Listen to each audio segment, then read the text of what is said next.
Hello and welcome to my little live stream from my improvised workshop here. I'm Tioh, and today I want to talk a little bit about how I make puppets for the Eurofurence Pawpet-Show.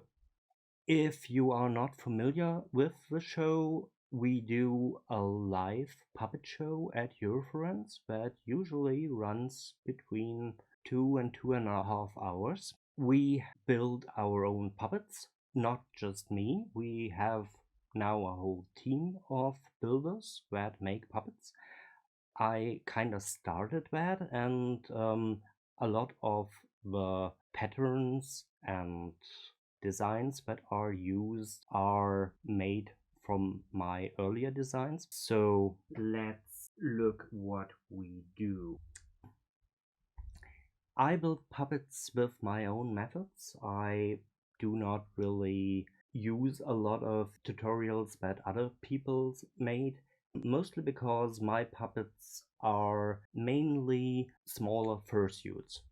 I'm a fursuit builder. I have started building fursuits in 2004, and it is for me the easiest way to build the puppets in a way like a fursuit. There are, of course, some minor alterations. They are built the same way that I build fursuits. So, a lot of the material that I'm now talking about is already online. If you are interested in the subject, I've got lots of tutorials, I've got videos, and occasionally I also live stream on Twitch. Some of the more tutorial style videos are on my YouTube channel, and if you want to reach me, you can do that via Telegram, Instagram, and Twitter. The puppets for the Eurofurence Pawpet-Show. Back in the day, we used to use folk manners puppets like this one. But as Eurofurence grew, so did the stage. And if you have 1,000 people, puppets like this are not really visible anymore from the last row in the audience. Also, a lot of these puppets do not have very visible eyes or mouths, so it makes it very hard to see who's talking at the moment. And that started a need to build our own puppets. At first, the team did enlarged versions of that, and eventually I got asked to make one puppet for a show. That turned out to be 2 puppets, and the next year it was 4 puppets, and so our puppet pool grew and grew and grew. What did I do? First, I had to think about the design limitations. So it has to be visible, it has to fit the puppeteer's arm and hand. That is a very, very important restraint, because a lot of these folk manners puppets are not meant to be used by adults. So some puppeteers could just not fit inside. They cannot be too heavy. For a 2-hour show, the puppeteer has to hold the arm like this, and that gets heavier and heavier and heavier. So I try to reduce the weight as much as I can. Unfortunately, there are also some design limitations that are against that. It has to be sturdy. The puppets have to survive each year 4 rehearsals and the show, and it gets really hectic backstage. So the puppeteer has to pull the puppet on and off a lot.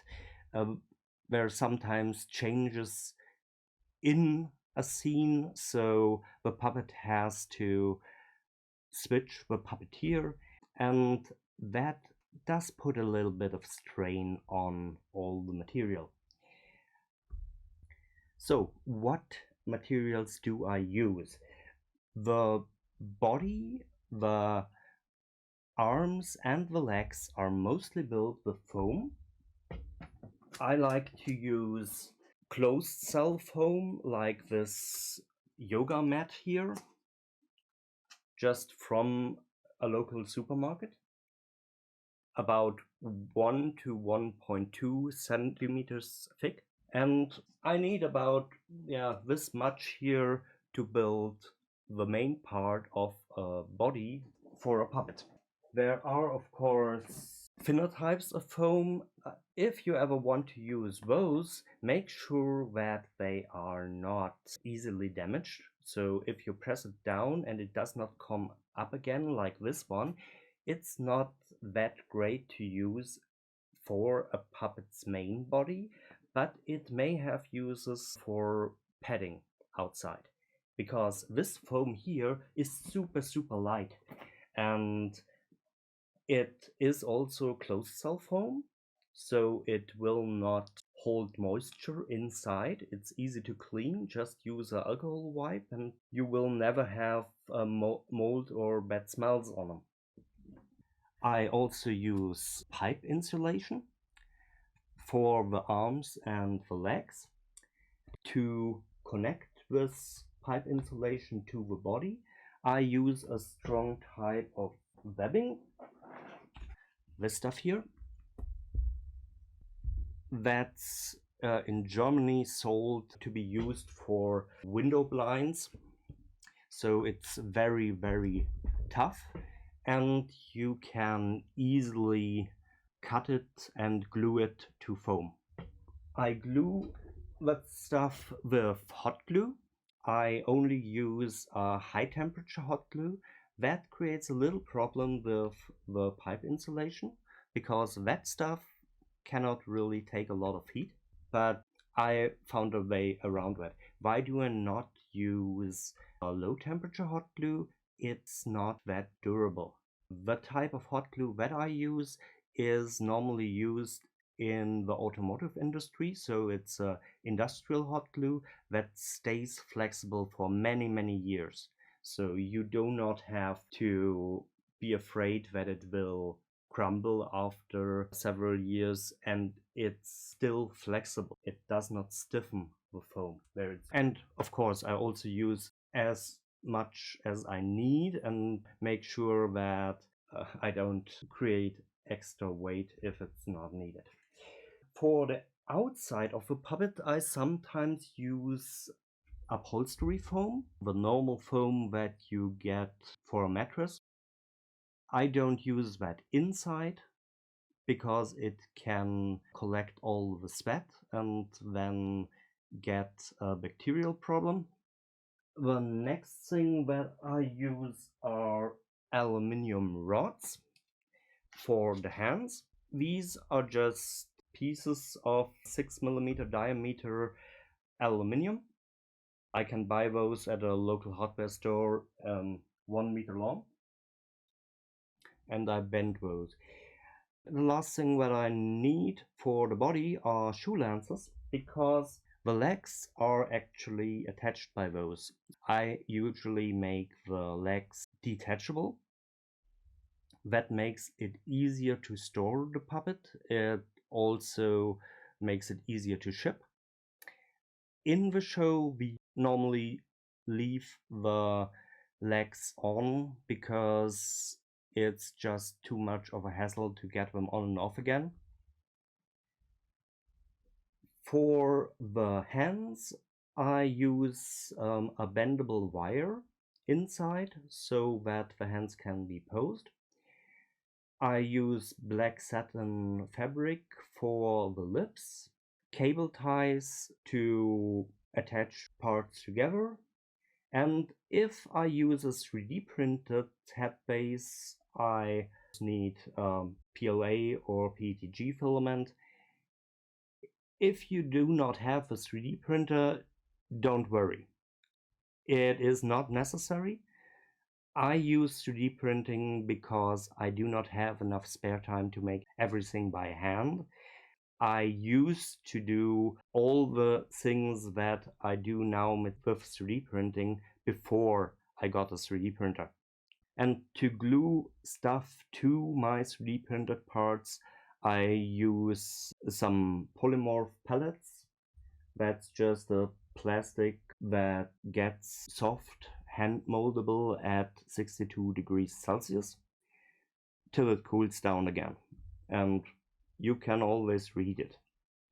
And of course, you need thread to sew all the fur together, and you may also need a zipper if you want to have a secondary entry to the back of the neck, which my puppets have, because sometimes we do have to use that for a scene where the puppeteer cannot be underneath the puppet.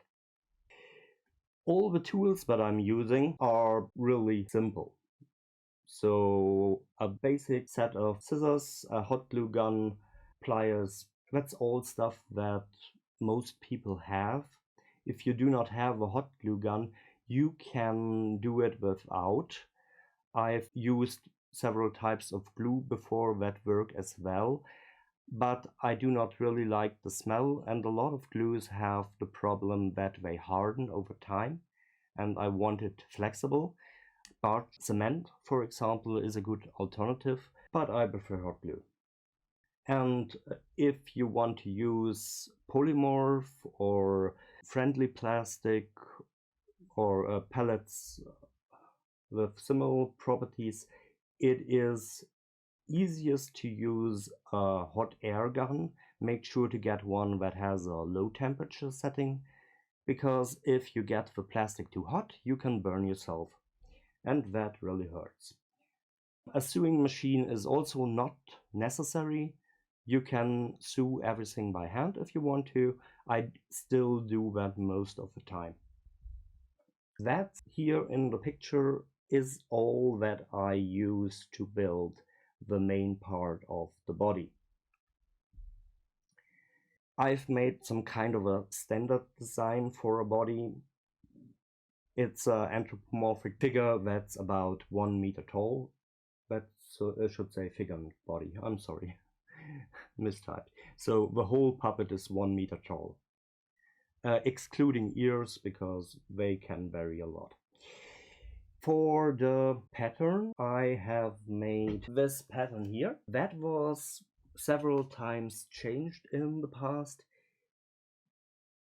If you want to use a pattern like this, it's easiest if you make that yourself about the same shape and make it to fit you and not use something that is meant to fit most of the puppeteers of the Eurofurence Pawpet-Show. This is meant to go over my arm here. This part on top, that's the neck of the puppet. And here at the bottom is the hole that the puppeteer grabs through. If you see a puppet from behind, do I have one without clothing on at the moment? Oh, yes, I do. I normally leave a little bit of fur here, and even in pictures, you barely see that there is an opening. The main part of the body is then glued together. I add more flexible foam for the parts that will have to move. Here you can see if the puppeteer moves his arm forward, the body moves with it. So I do not have a stiff body, and it can also turn to some degree. How much is, of course, kind of limited by how big the puppeteer's arm is. We can look down or look up and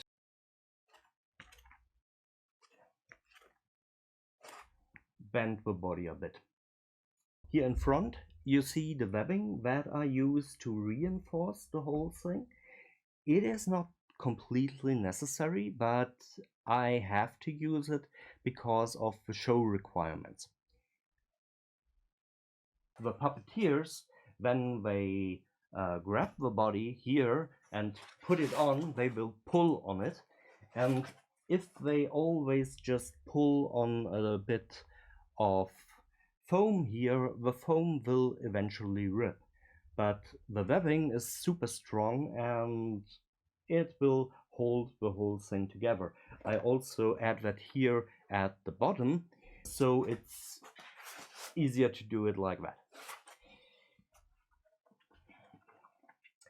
And I also have to reinforce the shoulders here because the arms are actually played by a second puppeteer, and that one will pull on the puppet when he plays the arms. So it has to be sturdy enough to withstand that. Besides the webbing here, there is nothing inside. It's completely free to move. And I made sure that I have indentations here that stop at the maximum possible position. So you can bend a little bit in this way, but you can only bend it a lot this way. What I have here is one of my older puppet heads. This one was made with plastic mesh and a lot of cable ties. The eyelids were also hand molded. I bought a 4 centimeter metal ball on eBay that I used to sculpt the eyelids over it. They're also made with hand moldable plastic. For this head, I connected both of the eyelids together so that they can be used just with one lever. This type of construction is not that complicated. It's easy to learn. It's the same kind of construction that I used for years for my fursuit head bases, and it's very durable. You will not break that easily. It's even more durable than 3D printing, but of course it takes time, and if I do not have enough time, I have to find other alternatives. What I do today is 3D printing. Like I said, I'm using the same 3D models that I've already used for my fursuit head bases, just scaled down. So if you watched the Pawpet-Show last year, the rabbit puppet Alice was actually based on one of my fursuit head designs. I've also now started to print the eyes and the teeth. The older puppets have all eyes that are made from ping pong balls. This one here on the screen does have those too, but those are a little bit limiting. If you compare that to my new kind of eyes, those look a little bit different. They are 3D printed with a resin printer, and I painted the eye inside and filled the indent that I made for the iris and pupil with transparent resin, so it does reflect the light really good. And I've also made them movable by adding a lever in the back, and I made here attachment point for a LED, so the whole light can be easily used to light up. I also made a secondary version that does have a hole in here to insert a camera, but the super small, super cheap cameras that I bought had not really good resolution, so I haven't used that in a puppet. As for the teeth, I can hand mold them with polymorph without problems, but it takes time, and these teeth, for example, were 3D printed, and by now a normal hobby 3D printer can have a quality that's good enough so you do not have to sand those anymore. You cannot really see any layer lines here.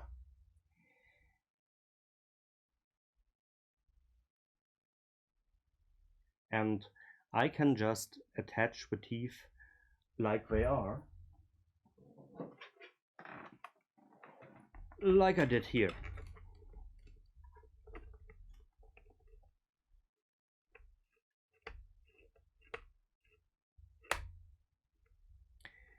And they are stronger than they look, so if anybody wants to take a bite out of an apple, it is possible with those.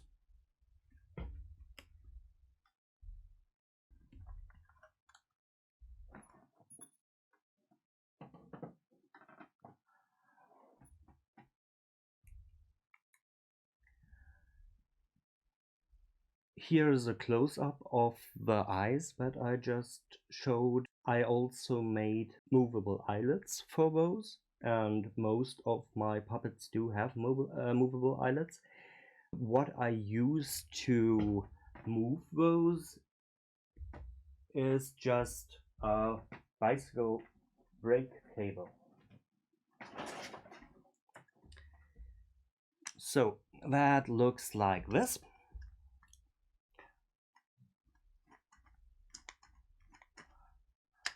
This is the same model that I print for the puppets, just scaled up. And that's also a prototype where I tried to make the eye totally movable. We never used that because it takes up extra space and there is not that much space in the puppet head itself. So that's more of a proof of concept here. And here you can see if I push on the end, the eyelid closes. If I pull, the eyelid opens. And that's it. I could really build it like that. I make it a little bit more complicated. The puppeteer has to know where the eyelid is, and so I needed to return to a default position. And to do that, I built a handle. That's the handle here. It's 3D printed with two rods that are used to hold this 3D printed slider here. I also added some screw nibbles here that are then used to hold the end of the cable in. And as you can see, if I let go, it returns to the default position, and it can be used both ways. So for the eyelids, that means I can have a neutral position where they go. I can have surprise, and I have close the eyelid completely. The hands and arm rods also had a little evolution. At first I did attach the arm rods in one position.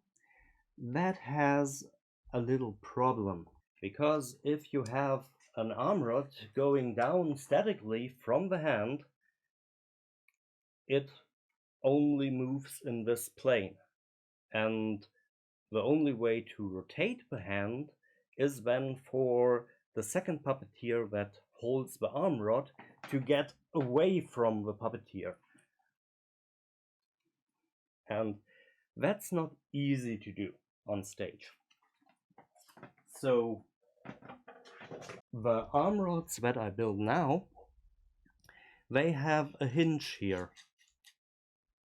And that hinge makes it very easy for the second puppeteer to get the hands in the direction he wants to. So if he moves the hand up, it will automatically rotate because the arm is pulling on it. And if he moves down, the hand will rotate down. All the newer puppets have now this feature, and it makes it easier to do some things that the old puppets were never able to do. The old puppets could only do high fives like this. The new puppets, they can really do that without the second puppeteer having to switch positions or something, because with the old system you would have to hold the hand rod like this, and that would be visible from the audience, so they could not do it. Here's how they are constructed. As usual, I always try to save time, and so I have made a cutting pattern that I can use with my laser cutter, so I do not even have to cut those out, but of course you can cut them out with normal scissors just as well. Here's another close-up of the arms so that you can see the angles that I cut better. And here are the legs. The legs have several parts. The top part is made with more rigid foam, so they stay in shape. The legs do rotate in the middle where the shoe lenses emerge, and I better show that on the main camera.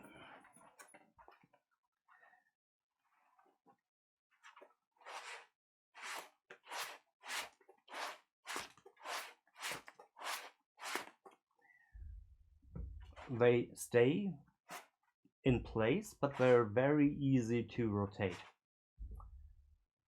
And from the front, it looks like the legs end here and not here on the sides, because I added extra padding here. And that's just cheap mattress foam on the sides. That's also important because these parts are kind of a safety hazard on stage, so people will run into them, so you want to have very soft foam here on the sides. Yeah, and the paws, they are just pieces of foam glued together. There's only the rotating hinge, the hinge at the knee, and that's limited to about 45 degrees of movement, and just to the front. It does not move sideways. I did that with this extra piece of foam, very soft foam here on top. This limits how much it can rotate. On the bottom here, there's also a piece of pipe insulation underneath. I just changed the shape a little bit to make it more interesting to look at. And the arms for most puppets are just the pipe insulation. Only if I make a very muscular character, I add extra foam on top of it. With one exception, and that is the shoulder. The shoulder is also a more rigid foam, and it is just glued on here on the upper end of the arm, and it moves freely. It has no connection to the inside. That's all just here, the webbing.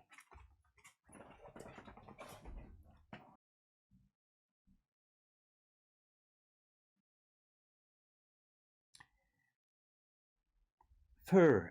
If you want to get good fur, you have to pay the price. I did use some cheaper alternatives in the past, but I have to tell you, most of the furs from the really good-looking puppets, they're really expensive.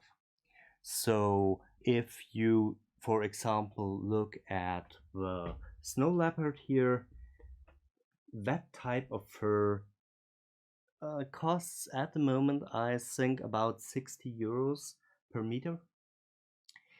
And you need at least 1 meter. I usually buy a little bit more, sometimes enough to make a fursuit from it as well. I recommend using fur that's about 0.5 to 3 centimeters long. 3 centimeters is kind of the maximum. I do not want to use longer fur, because when you just have a big blob, that's not really visible on stage anymore.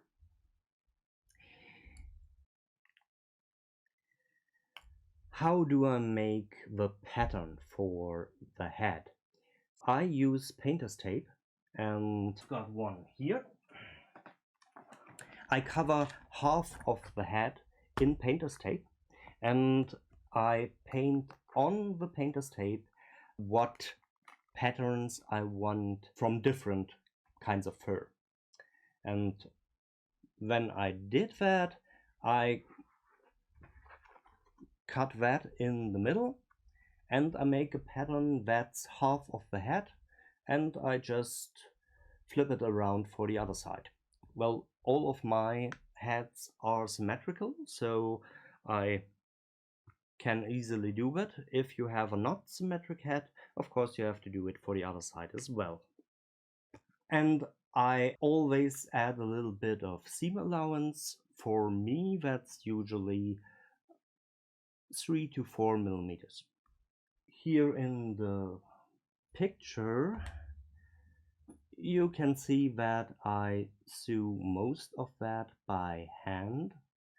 By the way, the fur is always cut from the back side, and I use a sharp blade, a scalpel normally, for that. The reason why I do it is if you cut fur with scissors and you're not really careful, it can happen that you cut the fur on the outside as well. And if you cut the fur, these kind of cuts are very visible, and I don't want that. Here you can see a head that is furred, but it's still the original length of the fur, and from the big eyes you can barely see anything, so I have to shave that down a bit. For the body, I make the same kind of pattern. I just pin pieces of paper on it and use the pieces of paper to cut the fur out. Trimming the fur is something that I make with these kind of scissors here. Those are hairdresser scissors that are meant to thinnen out, so they only cut each millimeter, or about each millimeter, and leave 1 millimeter standing. That makes the cut fur look a lot more natural. If you use electric trimmer or normal scissors, it is much harder to hide your cuts.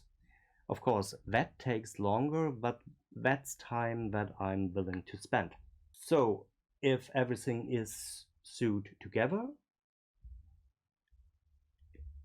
the puppet is finished. That's it. I'm sorry I did not have time to answer some of your questions. Thank you for watching. Hopefully see you next Eurofurence.